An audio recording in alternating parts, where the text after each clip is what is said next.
Inclination of mind. Kunda, I say that even the inclination of mind towards wholesome states is of great benefit, so what should be said of bodily and verbal acts conforming to such a state of mind? Therefore, Kunda, mind should be inclined thus, others will be cruel, we shall not be cruel here. Mind should be inclined thus, others will kill living beings, we shall abstain from killing living beings here. Mind should be inclined thus. Mind should be inclined thus, others will adhere to their own views, hold on to them tenaciously, and relinquish them with difficulty. We shall not adhere to our own views or hold on to them tenaciously, but shall relinquish them easily. Avoidance. Kunda, suppose there were an uneven path and another even path by which to avoid it, and suppose there were an uneven ford, and another even ford by which to avoid it. So too, a person given to cruelty has non-cruelty by which to avoid it. One given to killing living beings has abstention from killing living beings by which to avoid it. One given to taking what is not given has abstention from taking what is not given by which to avoid it. One given to be uncelibate has celibacy by which to avoid it. One given to false speech has abstention from false speech by which to avoid it. One given to malicious speech has abstention from malicious speech by which to avoid it. One given to harsh speech has abstention from harsh speech by which to avoid it. One given to gossip has abstention from gossip by which to avoid it. One given to covetousness has uncovetousness by which to avoid it. One given to ill will has non-ill will by which to avoid it. One given to wrong view has right view by which to avoid it. One given to wrong intention has right intention by which to avoid it. One given to wrong speech has right speech by which to avoid it. One given to wrong action has right action by which to avoid it. One given to wrong livelihood has right livelihood by which to avoid it. One given to wrong effort has right effort by which to avoid it.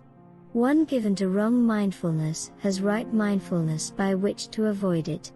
One given to wrong concentration has right concentration by which to avoid it. One given to wrong knowledge has right knowledge by which to avoid it. One given to wrong deliverance has right deliverance by which to avoid it. One given to sloth and torpor has freedom from sloth and torpor by which to avoid it. One given to restlessness has non-restlessness by which to avoid it. One given to doubt has the state beyond doubt by which to avoid it. One given to anger has non-anger by which to avoid it. One given to resentment has non-resentment by which to avoid it. One given to contempt has non-contempt by which to avoid it. One given to insolence has non-insolence by which to avoid it. One given to envy has non-envy by which to avoid it. One given to avarice has non-avarice by which to avoid it. One given to fraud has non-fraud by which to avoid it. One given to deceit has non-deceit by which to avoid it. One given to obstinacy has non-obstinacy by which to avoid it. One given to arrogance has non-arrogance by which to avoid it. One given to being difficult to admonish has being easy to admonish by which to avoid it. One given to making bad friends has making good friends by which to avoid it. One given to negligence has diligence by which to avoid it. One given to faithlessness has faith by which to avoid it. One given to shamelessness has shame by which to avoid it. One given to fearlessness of wrongdoing has fear of wrongdoing by which to avoid it. One given to little learning has great learning by which to avoid it. One given to laziness has the arousal of energy by which to avoid it. One given to unmindfulness has the establishment of mindfulness by which to avoid it. One given to lack of wisdom has the acquisition of wisdom by which to avoid it. One given to adhere to his own views, who holds on to them tenaciously and relinquishes them with difficulty, has non-adherence to his own views, not holding on to them tenaciously and relinquishing them easily, by which to avoid it. The way leading upwards. Kunda, Just as all unwholesome states lead downwards and all wholesome states lead upwards, so too, a person given to cruelty has non-cruelty to lead him upwards. One given to killing living beings has abstention from killing living beings to lead him upwards. One given to lead him upwards.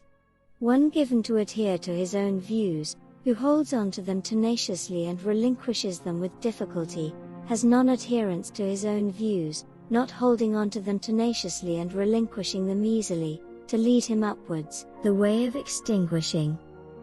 Kunda, that one who is himself sinking in the mud should pull out another who is sinking in the mud is impossible, that one who is not himself sinking in the mud should pull out another who is sinking in the mud is possible.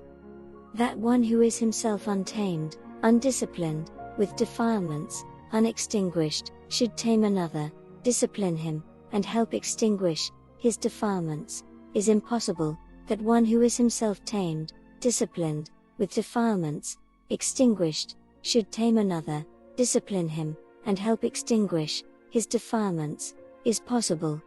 So too, a person given to cruelty has non-cruelty by which to extinguish it. One given to killing living beings has abstention from killing living beings by which to extinguish it. One given to by which to extinguish it. One given to adhere to his own views, who holds on to them tenaciously and relinquishes them with difficulty, has non-adherence to his own views. Not holding on to them tenaciously and relinquishing them easily, by which to extinguish it. Conclusion. So, Kunda, the way of effacement has been taught by me, the way of inclining the mind has been taught by me, the way of avoidance has been taught by me, the way leading upwards has been taught by me, and the way of extinguishing has been taught by me. What should be done for his disciples out of compassion by a teacher who seeks their welfare, and has compassion for them, that I have done for you, Kunda. There are these roots of trees, these empty huts. Meditate, Kunda, do not delay or else you will regret it later. This is our instruction to you. That is what the Blessed One said. The Venerable Mahakanda was satisfied and delighted in the Blessed One's words.